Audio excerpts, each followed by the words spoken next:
Friends, my name is Manoneet. ఇప్పుడు నేను maths subject చెప్పుకోతున్నాను. మీకు కానీ ఇట్లా సబ్ట్రాక్షన్స్ ఇచ్చినారంటే ఇప్పుడు మీరు చేతులతో లెక్క పెట్టుకుంటారు, కానీ నేను చెప్పిన మెథడ్తో మీరు ఈజీ చేయొచ్చు. నేను చెప్తున్నాను. ఇప్పుడు మనం 6లోకి ఎంత యాడ్ చేస్తే 10 వస్తుంది, అంటే ఇప్పుడు 6లోకి మనం 4 యాడ్ చేస్తే 10 వస్తుంది అంతే. ఇప్పుడు మనము ఈ 4ని 5లోకి యాడ్ చేస్తే ఎంత వస్తుంది? 9 వస్తుంది.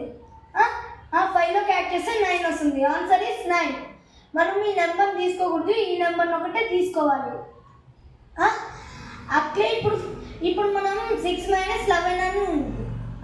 ఇప్పుడు 6లోకి 11 - 6 అని ఉంది.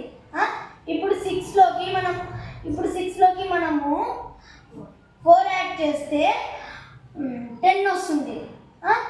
10 వచ్చినప్పుడు మళ్ళీ 4ని దీంట్లోకి యాడ్ చేస్తే 5 వస్తుంది. Answer is 5. ఇప్పుడు 12 - 5 అని ఉంది. అంతే. ఇప్పుడు 5లోకి మనం 10 యాడ్ చేయాలంటే 5 యాడ్ చేయాలి. తర్వాత మనం ఈ 5 తీసుకొని 12 అంతే 2లోకి యాడ్ చేయాలి. Answer is 7. Thank you friends.